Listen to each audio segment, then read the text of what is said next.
Bienvenue dans l'émission La vérité de l'Évangile avec Andrew Wommack, un ministère d'enseignement qui se concentre sur l'amour et la grâce inconditionnelle de Dieu. Jésus nous a pardonné de tout notre péché, passé, présent et même futur. Lorsque j'ai réalisé que Jésus avait pris l'intégralité de la punition, du châtiment pour mes péchés, j'ai expérimenté la vraie liberté. Et maintenant, voilà Andrew.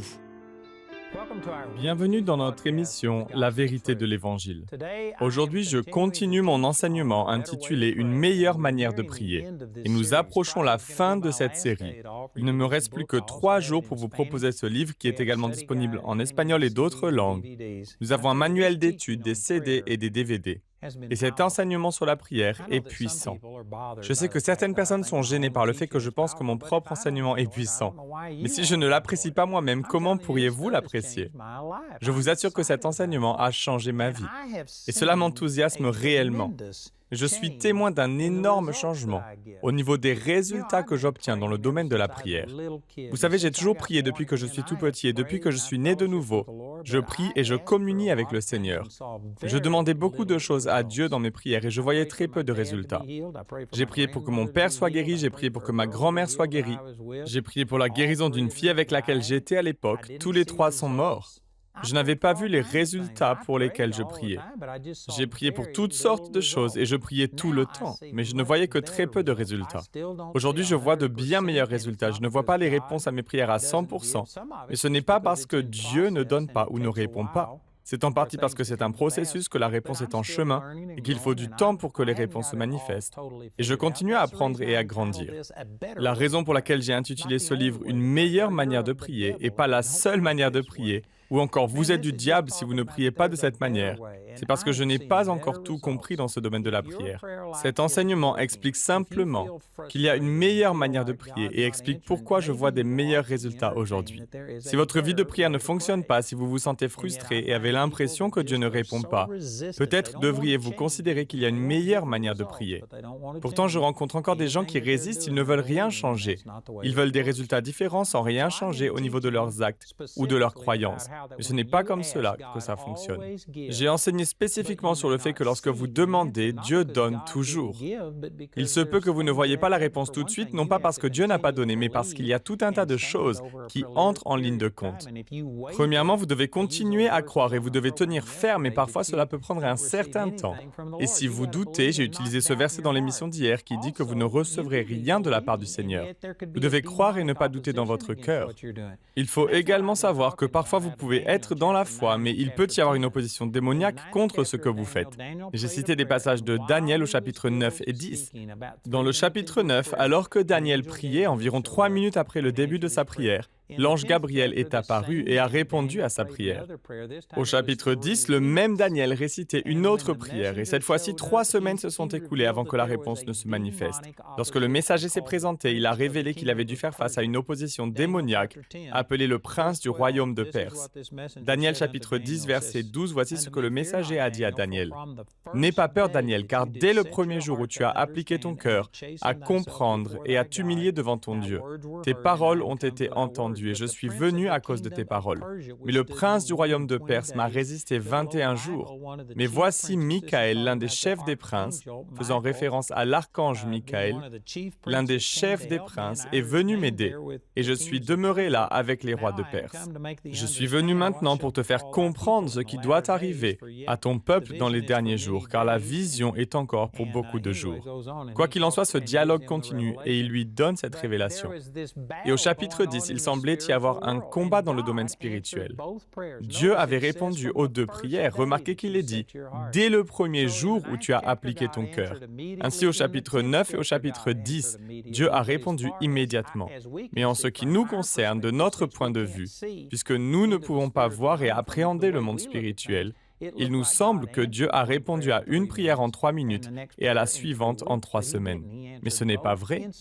Il a répondu aux 2 prières instantanément. Et croyez-moi, ceci est une clé pour déverrouiller la puissance de la prière. Marc 11, 24 dit « Toutes les choses que vous désirez, lorsque vous priez, croyez que vous les recevez, et vous les aurez. Au futur. En d'autres termes, vous devez croire que c'est accompli immédiatement, mais ensuite réaliser que cela implique un accomplissement futur. Si vous ne comprenez pas cela, c'est-à-dire si vous croyez simplement que vous recevez et que cela doit s'accomplir immédiatement, le temps que la réponse à votre prière s'achemine vers vous et que le messager soit en route pour vous apporter votre réponse, vous finirez par chanceler et vaciller. Vous douterez dans votre foi et selon Jacques chapitre 1, vous ne recevrez rien parce que vous étiez partagé et instable, et ainsi vous avez douté. Vous devez croire que vous recevez dès maintenant et ensuite qu'il y aura une manifestation dans le futur. Cette manifestation dans le monde physique peut prendre 3 minutes. Ce n'est pas forcément toujours 3 ans, 3 semaines ou autre. Cela peut être relativement rapide, mais aucun d'entre nous n'est parfait. Aucun d'entre nous n'a tout compris. Personne ne sait tout ce qu'il y a à savoir au sujet de la prière. Il nous arrivera à tous à un moment ou à un autre, même après avoir prié et fait tout notre possible. Il nous arrivera de constater que la manifestation que nous attendons n'a pas eu lieu. Et dans ce cas précis, si vous ne comprenez pas ce que je suis en train d'expliquer, vous regarderez à vos circonstances et en conclurez que de toute évidence, Dieu n'a pas agi. Dieu n'a pas répondu à ma prière. Ceci est une fausse affirmation ou conclusion, parce que vous ne pouvez pas percevoir les choses dans le monde spirituel. Dieu est esprit selon Jean 4, 24, et Dieu agit dans le monde spirituel. Vous devez vous appuyer sur la parole de Dieu qui a été déclarée par Jésus dans Jean 6, 63. Les paroles que je vous dis sont esprit et vie. La parole de Dieu est le moyen par lequel nous pouvons voir et comprendre les choses. C'est la fenêtre par laquelle nous pouvons voir le monde spirituel. Vous ne pouvez pas voir tout ce qui se passe avec vos yeux physiques, mais vous pouvez voir ce qui se passe grâce à la parole de Dieu. C'est ce que nous pouvons en conclure grâce au chapitre 9 et 10 de Daniel. Vous pouvez en conclure que Dieu a répondu instantanément aux prières de Daniel de la même manière dans ces deux cas, même si l'une des réponses s'est manifestée rapidement et que l'autre a pris 3 semaines avant de se manifester. Ainsi, vous savez que Dieu a répondu à votre prière, même si vous ne pouvez pas le voir avec vos yeux physiques. Hier, j'ai utilisé un exemple et je disais que lorsque vous téléchargez quelque chose sur Internet, le programme ou la vidéo ou autre que vous êtes en train de télécharger ne s'ouvre pas immédiatement. Il y a une petite barre qui indique la progression de votre téléchargement. Et il vous indique que ce dernier est en cours. Vous ne pouvez pas voir ce processus ou cette progression dans le monde spirituel. Ce serait merveilleux si nous avions une jauge indiquant que nous sommes à 50% du processus, n'est-ce pas? Mais en regardant à travers la parole de Dieu, vous pouvez voir la même chose. Vous ne serez peut-être pas capable de voir avec vos yeux physiques, mais à travers la parole de Dieu, vous pouvez voir que Dieu a répondu. Lorsque j'ai demandé, j'ai reçu. Lorsque j'ai cherché, j'ai trouvé. Lorsque j'ai frappé, on m'a ouvert. Vous pouvez y croire. Vous devez être capable de faire cela et de tenir ferme et d'en arriver au point où vous croyez qu'il se passe des choses dans le monde spirituel que vous ne pouvez pas voir. Si vous priez pour une guérison physique, vous devez croire que quelque chose se passe dans votre corps, même si vous ne pouvez ni le sentir ni même le voir. Vous devez croire que la parole de Dieu est en train d'agir. Je sais que c'est très dur à faire pour certains d'entre vous, car vous vous demandez « Comment puis-je croire que quelque chose est réel si je ne le vois pas ?» Il y a pourtant tout un tas de choses auxquelles vous croyez et que vous ne pouvez pas voir. Vous ne voyez pas les signaux de la télévision ni les ondes radio, mais vous reconnaissez pourtant leur existence. Vous ne pouvez pas voir les choses microscopiques à moins d'utiliser une loupe ou un microscope afin de les voir de suffisamment près. Mais avec vos yeux physiques, vous ne pouvez pas les voir et pourtant vous croyez aux microbes. Vous savez qu'ils existent car vous vous nettoyez les mains et prenez des précautions. Vous savez que des choses existent sans que vous puissiez les voir. Or, dès qu'il est question du monde spirituel, vous vous dites « Comment puis-je y croire si je ne le vois pas ?» Vous savez que vous avez une intelligence, n'est-ce pas? Avez-vous déjà vu l'intelligence? Vous savez que vous avez un cœur, l'avez-vous déjà vu? Et votre estomac? Vous croyez en des choses que vous ne pouvez pas voir. Mais quand il s'agit de croire en Dieu, tout d'un coup, votre réaction est de dire « Comment puis-je y croire si je ne peux pas le voir ?» Regardez ces choses à la lumière de la parole de Dieu et elle vous révélera ce qui se passe en coulisses. Souvent, le problème n'est pas votre manque de foi. Et voici une critique que j'ai à l'égard de ceux qui enseignent purement le fait de croire, les enseignants de la foi. Je suis moi-même de ceux qui enseignent au sujet de la foi. Je ne suis pas contre eux, mais je pense qu'ils commettent souvent l'erreur de rendre les choses trop simplistes. Ces gens disent que si vous priez pour quelque chose et que vous ne le voyez pas se manifester, c'est tout simplement parce que vous n'avez pas cru. C'est la seule réponse qu'ils sont capables de vous donner. Mais ici, nous avons un exemple dans lequel nous voyons Daniel adresser une prière et nous voyons qu'il avait la foi, ce n'était pas sa faute. Daniel n'avait rien fait de particulier pour se rendre moins qualifié et donc moins apte à recevoir la réponse à sa prière dans le chapitre 10 que dans le chapitre 9. Daniel était certainement même plus fort et tenace dans sa sa foi dans le chapitre 10. Il n'y avait aucun problème avec sa foi, il y avait simplement une opposition démoniaque. Il est donc trop simpliste de dire que si vous avez prié et que vous n'avez pas vu quelque chose s'accomplir, c'est parce que vous ne croyez pas en Dieu. Et certaines personnes seront offusquées et vexées parce qu'elles savent au fond d'elles-mêmes qu'elles croient en Dieu. Et de ce fait, elles sont totalement choquées parce qu'elles n'arrivent pas à croire qu'elles n'ont pas encore reçu la réponse à leur prière. Et elles savent qu'elles ont la foi. Dans le chapitre 17 du livre de Matthieu, vous pouvez constater la même chose avec les disciples de Jésus. Ils ont essayé de chasser un démon d'un garçon et pourtant ils n'ont vu aucune manifestation et aucune réponse à leur prière. Par conséquent, ils étaient perplexes. Pourquoi? Est-ce parce qu'ils ont cessé de croire que Dieu guérissait? Non, ils croyaient, c'est bien pour cela qu'ils étaient perplexes et qu'ils ont posé la question à Jésus. De plus, Jésus ne leur a pas répondu, c'est parce que vous ne croyez pas. Il a dit, c'est à cause de votre incrédulité. Certains se disent, c'est la même chose, mais ce n'est pas la même chose. Quoi qu'il en soit, je ne vais pas enseigner sur ce sujet. Ce que je veux que vous compreniez, c'est qu'il est trop simpliste de dire à quelqu'un que la raison pour laquelle il n'a pas vu la réponse à sa prière, c'est parce qu'il n'avait pas la foi. Daniel avait la foi, et pourtant la réponse à sa prière a été retardée et sa manifestation n'a pas été rapide. Ce n'était pas parce qu'il avait échoué ou failli, mais parce que le diable combattait ou lui résistait. Vous savez, j'ai enseigné sur ce sujet il y a près de 30 ans, et un jour à Woodland Park, dans le Colorado, Bob, un de mes amis, était présent à une réunion où j'enseignais sur ce sujet. Et à cette époque, Bob essayait de vendre sa maison depuis 2 ans. Il avait mis un panneau à vendre dans son jardin de particulier à particulier, car il ne voulait pas payer de commission à un agent immobilier. Il voulait la vendre par ses propres moyens. Il a mis ce panneau dans son jardin et pendant 2 ans, il a prié chaque jour à ce sujet. Il a demandé à Dieu de l'aider à vendre sa maison, d'envoyer un acheteur et ainsi de suite. Et mon ami Bob était profondément frustré. Il avait déjà acheté une autre maison et faisait donc des doubles paiements. Il était dans une impasse financière. Il avait vraiment besoin de vendre cette maison, mais il ne comprenait pas pourquoi Dieu n'avait pas répondu à sa prière. Il m'a écouté enseigner sur ce sujet de la prière, et voici comment le Saint-Esprit lui a révélé que cela s'appliquait directement et concrètement à sa situation. Le Seigneur lui a dit, « Bob, tu as douté que j'ai répondu à ta prière. Chaque jour, tu te lèves et tu pries à nouveau, comme si rien ne s'était passé la veille. Tu pries, Dieu, je te demande à nouveau, puisque tu n'as pas répondu à ma prière hier. » Et en faisant cela, il ne faisait qu'annuler ses prières précédentes ou de la veille, car il ne croyait pas qu'il avait reçu lorsqu'il priait. Il ne croyait pas que Dieu avait fait quelque chose tant qu'il ne voyait pas la réponse. En fait, il priait dans l'incrédulité. Il annulait en réalité ses prières précédentes parce qu'il doutait que Dieu ait agi ou accompli quoi que ce soit. Et le Seigneur lui a donc montré cela. Et la toute première chose que Bob a faite, c'est de se repentir et de dire « Père, je suis désolé. Je n'avais pas compris cela. Je crois que la toute première fois que j'ai prié, tu as parlé à quelqu'un, mais je ne sais pas quel est l'obstacle. » Donc il m'a entendu enseigner sur ce sujet et il a réellement eu le témoignage dans son cœur que l'obstacle n'était pas dû au fait qu'il ne croyait pas, mais c'était lié au fait que Satan le combattait et lui résistait.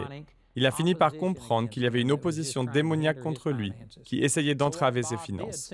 Comme il ne connaissait pas l'origine exacte du problème et comment tout cela opérait, Bob a décidé de commencer à prier en langue. Il a commencé à prier en langue car il est dit « Édifiez-vous vous-même sur votre très sainte foi et priez par le Saint-Esprit » Jude 1:20. Aussi, nous ne savons pas ce qu'il convient de demander dans nos prières, mais l'Esprit lui-même intercède pour nous, selon Romains 8:26. Il s'est donc mis à prier en langue et à prier pour recevoir l'interprétation des langues. Il s'est également mis à prier contre tout ce que Satan était en train de faire pour entraver la réponse à sa prière et à la vente de sa maison. Et en 2 jours seulement, un homme est venu le voir avec l'argent liquide nécessaire pour acheter sa maison. Ils ont discuté et ont conclu l'achat de la maison. Et pendant qu'ils étaient assis ensemble et qu'ils remplissaient tous les documents légaux nécessaires, l'homme a regardé Bob et lui a dit « Savez-vous que dès le premier jour où vous avez mis ce panneau à vendre dans votre jardin, j'ai dit à ma femme, c'est notre maison. » Et il a ajouté « Je savais que cette maison serait la nôtre. » Pour autant que je sache, cet homme n'était pas croyant. Il ne disait pas ces choses en s'appuyant sur l'enseignement que je donne ici. Il a simplement expliqué sa situation, mais cela confirme parfaitement mon enseignement. Puis il lui a dit, les obstacles qui se sont dressés contre moi ont été surnaturels. Un homme était prêt à acheter la maison que je devais vendre afin de pouvoir acheter la vôtre, mais ce dernier n'arrivait pas de son côté à vendre la sienne. Si une chose est sûre, c'est que les obstacles que j'ai rencontrés ont été totalement surnaturels. Il ne l'a peut-être pas dit dans ces termes-là, exacts, mais ce qu'il voulait dire, c'est que Satan s'opposait et résistait à la réponse à la prière de Bob. Ensuite, il lui a expliqué qu'il s'était produit quelque chose de très étrange, car pendant 2 ans, les problèmes s'étaient succédés les uns après les autres. Puis, il a dit à Bob que 2 jours auparavant, cet homme était revenu le voir, il avait vendu sa maison, il avait de l'argent liquide et il avait ainsi pu conclure l'achat de sa maison. C'est ainsi que 2 jours plus tard, cet homme avait l'argent nécessaire pour acheter la maison de Bob. Tout cela est arrivé lorsque Bob a cessé de demander à Dieu encore et encore et encore de vendre sa maison. Il a commencé à croire que Dieu avait déjà parlé à quelqu'un et que la réponse était en chemin. Il a pris son autorité en tant que croyant et il a commencé à parler en langue et à résister au diable. Jacques 4,7 dit « Soumettez-vous donc à Dieu, mais résistez au diable et il fuira loin de vous. » Il a donc commencé à résister au diable et lorsqu'il a commencé à faire cela en moins de 2 jours, il avait l'argent de la vente de sa maison entre les mains. Tous les problèmes étaient résolus et il a vu la réponse à sa prière. Et cet homme lui a dit qu'il voulait acheter cette maison dès le premier jour où il a mis ce panneau à vendre dans son jardin. C'est exactement ce que ces anges ont dit à Daniel. Daniel, dès le premier jour, au commencement de tes supplications, la parole est sortie et je suis venu. Mais Satan a résisté. Satan a lutté contre cette prière. Et croyez-moi, ceci est vraiment puissant. C'est devenu un fondement de ma foi dans le Seigneur. Et je sais que lorsque je prie conformément à la parole de Dieu, Dieu a entendu et a répondu à ma prière. Je crois que je l'ai reçu au moment où j'ai prié. Mais je crois aussi que cela peut prendre un certain temps avant que j'en voie la manifestation. Peut-être parce que je doute et qu'il faut que mon cœur soit affermi et établi, ou peut-être qu'il y a des gens qui sont impliqués d'une manière ou d'une autre. Et Dieu ne va pas personnellement acheter votre maison ou vous donner de l'argent. Il va inspirer les gens. Ou bien parfois il s'agit simplement d'une opposition totalement démoniaque et vous devez tenir ferme et vous battre contre cette attaque. Il peut y avoir plusieurs raisons. Mais je le répète, cela a changé ma vie. Désormais, lorsque je prie selon la parole de Dieu. C'est la raison pour laquelle je cite toujours la parole lorsque je prie, car je veux m'assurer que ce que je demande est quelque chose qui m'est promis dans la parole. Voilà pourquoi je cite les Écritures. Je cite quelque chose qui m'a été promis. S'il est question de guérison, par exemple, je dis « Père, ta parole dit que c'est par tes blessures que j'ai été guéri. » S'il est question de prospérité, je dis « Tu souhaites par-dessus toute chose que nous puissions prospérer et être en bonne santé, c'est-à-dire comme notre âme prospère. » Ou bien que Jésus-Christ devint pauvre afin que vous, par l'intermédiaire de sa pauvreté, puissiez être riches. Je relis ce que je prie à un passage des Écritures, afin de m'assurer que je prie de manière appropriée et que ma requête est juste. 1 Jean 5, 14 et 15, il est dit, nous avons auprès de lui cette assurance. Si nous demandons quelque chose conformément à sa volonté, il nous écoute. Et si nous savons qu'il nous écoute, quelle que soit notre demande, nous savons que nous possédons ce que nous lui avons demandé. Je m'assure donc toujours que mes prières sont basées sur une promesse de la parole de Dieu. Et une fois que je fais cela, je crois que Dieu répond immédiatement à mes prières. Je crois que Dieu libère sa puissance. En revanche, je suis également conscient qu'il y a un processus entre le moment où Dieu agit et celui où je vois la manifestation physique. Par exemple, dans le chapitre 9 de Daniel, il s'est écoulé seulement 3 minutes parce que je crois qu'il n'y avait aucune opposition, ce qui témoigne malgré tout d'un processus. Dans le chapitre 10, cela a duré 3 semaines parce qu'il y avait une opposition démoniaque. Mais Daniel a tenu ferme et il a persévéré. Il est resté debout, à croire à la parole de Dieu. C'est grâce à cela qu'il a vu la manifestation. Et ces principes et ces vérités sont devenus des fondements dans ma vie. Je vous encourage à les appliquer, que vous en voyez ou non la manifestation dans le domaine physique. Du moment que vous êtes absolument certain que ce pourquoi vous priez et croyez est la volonté de Dieu, et que vous avez un passage des Écritures qui le valide et le confirme, et qui vous assure que vous ne priez pas dans le but de satisfaire vos propres désirs, et dans le but de satisfaire vos passions. Si vous savez que vous priez conformément à la parole de Dieu, alors vous devez savoir que Dieu a répondu à votre prière. Mais si vous vacillez, si vous hésitez, si vous priez un jour et que le lendemain vous vous levez et vous dites « Vu que tu ne m'as pas répondu hier, tu répondras peut-être à ma prière d'aujourd'hui », Alors, une des premières choses que vous devez faire est de vous repentir de votre incrédulité. Vous devez vous repentir de cette façon de penser selon laquelle si vous ne pouvez pas voir quelque chose, cela signifie qu'elle n'existe pas. C'est faire preuve d'un manque de vision. Il y a tout un monde spirituel et Dieu est esprit. Il y a des anges, des démons, il existe tout un tas de choses que vous ne pouvez pas voir et percevoir dans le naturel. Si vous pensez que parce que vous ne pouvez pas voir, sentir, toucher, entendre ou goûter quelque chose, alors cette chose n'existe pas. Cela signifie simplement que vous n'êtes pas très intelligent. Pardonnez-moi ma franchise, mais je vous assure qu'il existe des choses au-delà de ce que vous pouvez percevoir avec votre petit cerveau de la taille d'une cacahuète. Vous devez croire ce que dit la parole, c'est-à-dire que Dieu agit. Une fois que vous comprenez cela, vous ne répéterez plus la même prière encore et encore. Au contraire, vous commencerez à louer Dieu. Père, je te remercie, car dès le premier jour, dès le premier instant où j'ai prié, tu as répondu à ma prière. Mais y a-t-il une opposition démoniaque? Y a-t-il quelqu'un d'autre impliqué dans ma prière? Y a-t-il quelque chose que je fais mal ou que je ne fais pas? Ne suis-je pas prêt pour la réponse à cette prière? Il peut y avoir plein de facteurs différents, mais au lieu de douter de Dieu, vous commencerez à dire, « Père, montre-moi ce qui doit changer. Montre-moi où est l'obstacle. Je sais que tu as déjà donné l'ordre et tu as répondu, quelle que soit la chose qui entrave la manifestation de ma prière, montre-la-moi. » Si vous n'avez pas reçu le baptême du Saint-Esprit, qui comprend le parler en langue, il n'est pas limité à cette seule manifestation, mais le parler en langue en fait partie. Alors vous avez vraiment besoin du baptême du Saint-Esprit parce que le Saint-Esprit vous est envoyé pour vous enseigner toutes choses, vous conduire dans toute la vérité. Et nous lisons dans Jean 14, 26 que le Saint-Esprit vous rappellera tout ce que je vous ai dit. Le Saint-Esprit est le moyen par lequel Dieu communique avec nous. Et cette capacité à prier en langue est tout simplement vitale. Pour ma part, je prie beaucoup en langue. Je passe beaucoup de temps à prier en langue, surtout quand je recherche quelque chose. Et je sais que Dieu me l'a donné et que je sais qu'il ne devrait donc pas y avoir de raison pour laquelle je ne vois pas la réponse lorsqu'elle semble tarder à arriver. Je prie alors tout particulièrement en langue et je demande à Dieu de me donner l'interprétation des langues et de me montrer ce qu'il en est. Alors Dieu me montrera surnaturellement quel est le problème. En effet, cela m'est arrivé des centaines et des centaines de fois. Si vous n'avez pas reçu le baptême du Saint-Esprit, si vous ne parlez pas en langue, vous en avez besoin.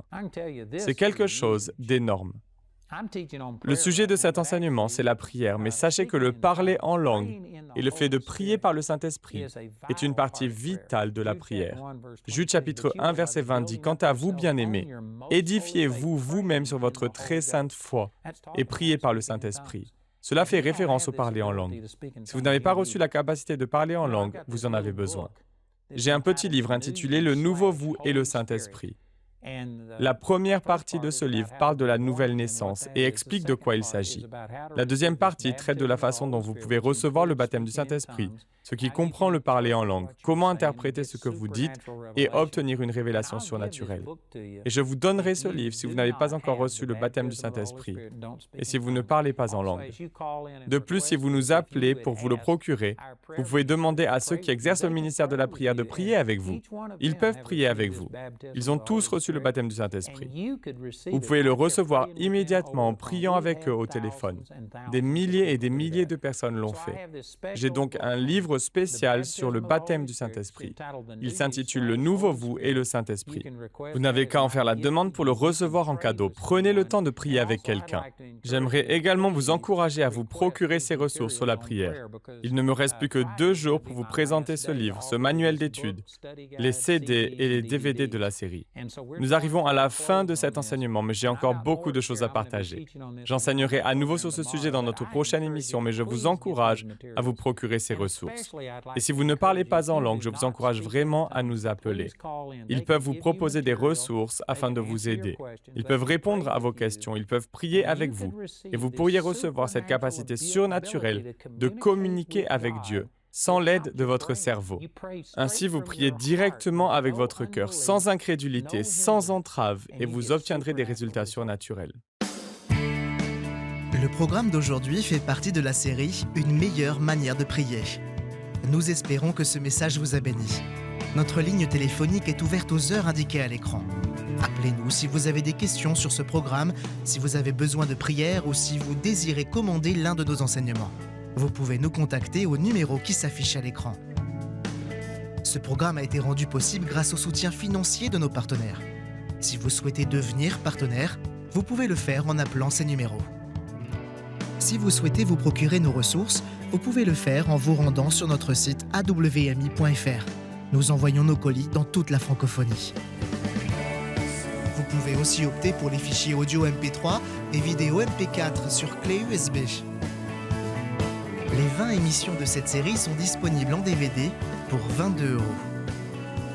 Vous pouvez également vous les procurer en CD pour la somme de 15 €. Si vous commandez les 2 albums, CD et DVD de manière simultanée, le prix de l'ensemble baisse à 30 €. Pour tous nos téléspectateurs qui se trouvent en dehors de l'Europe, tous les produits que nous vous présentons sont disponibles grâce à nos bureaux dans votre région. Vous pouvez les contacter grâce aux détails qui s'affichent sur votre écran afin de connaître le prix dans leur monnaie locale. Andrew a à cœur que chacun puisse écouter ou regarder ce programme à sa convenance et puisse le partager avec d'autres. Si vous ne pouvez pas vous permettre d'acheter cette série, nous vous enverrons un lien afin de télécharger gratuitement l'enseignement de cette semaine en version audio MP3. Pour cela, il suffit de nous appeler. Notez que vous ne pouvez profiter de cette offre qu'en appelant notre ligne téléphonique. Vous pouvez nous appeler dès maintenant au numéro qui s'affiche sur votre écran. Nous nous ferons un plaisir de répondre à vos questions, de prier avec vous ou de vous aider à commander l'un de nos enseignements. Notre ligne sera ouverte pendant les heures indiquées à l'écran. Toutes les ressources d'Andrew en français se trouvent dans les boutiques en ligne des sites internet de nos bureaux affichés à l'écran. Nous espérons avoir de vos nouvelles aujourd'hui. Dites au nom de Jésus, je ne me fie pas à ce que je vois, je me fie à ce que dit la parole de Dieu. Il y a plus que ce domaine physique, il y a également un monde spirituel. Peu importe à quoi ressemble la situation, je sais ce que dit la parole de Dieu. On me disait que ma vie serait faite de douleur et d'isolement, et que je ne devrais même pas espérer la liberté. On me disait que je serais toujours en fauteuil roulant. On me donnait 3 mois à vivre avant une défaillance cardiaque totale. On me disait que je ne serais jamais guérie de la fibromyalgie. J'ai fait des allers-retours aux urgences et j'ai dépensé plus de 300 000 $ pour trouver un remède. Tout cela en vain. J'étais sur le point d'abandonner quand j'ai découvert Andrew Wommack à la télévision. Et Andrew m'a montré, pour la première fois, que par les meurtrissures de Jésus, j'étais déjà guérie. En quelques semaines, j'ai reçu ma guérison après avoir écouté tous les enseignements qui sont disponibles en ligne. Et aujourd'hui, 10 ans plus tard, je marche toujours dans ma guérison. Et je ne suis pas la seule dans ce cas. J'ai été guérie de la fibromyalgie et des maladies environnementales. J'ai été guérie de la maladie de Lyme. J'ai été guérie d'un lupus et d'une insuffisance cardiaque. C'est grâce à des personnes comme vous qui êtes devenus partenaires du ministère d'Andrew Wommack que nous avons chacun pu retrouver nos vies. Les mots ne sauraient exprimer notre reconnaissance pour votre générosité, mais il y a encore des millions de personnes qui recherchent cette vérité qui libère. Pourriez-vous nous aider à leur transmettre ce message? Vous pouvez atteindre des gens comme moi, qui sont enfermés chez eux et qui ne sont pas conscients de la plénitude de ce que dit l'Évangile, à savoir que nous pouvons être libérés de tout ce que l'ennemi essaie de mettre sur nos vies. Bonjour, je suis Andrew Wommack et je voudrais vous informer que nous avons maintenant une école biblique Charis à Nice, en France. Elle fonctionne sous le système hybride, c'est-à-dire que les étudiants se réunissent quelques samedis dans l'année. Mais nous avons dorénavant aussi des cours par correspondance. Pour certains d'entre vous, le fait de vous déplacer ne serait-ce qu'un samedi par mois est impossible. Si c'est votre cas, nous avons une solution et il vous est toujours possible de suivre les cours grâce à l'école biblique Charis en ligne. Et je vous encourage à vous renseigner et à envisager de faire le pas de devenir étudiant de notre école biblique Charis. Retrouvez-nous la prochaine fois pour plus de la parole de Dieu dans la vérité de l'Évangile.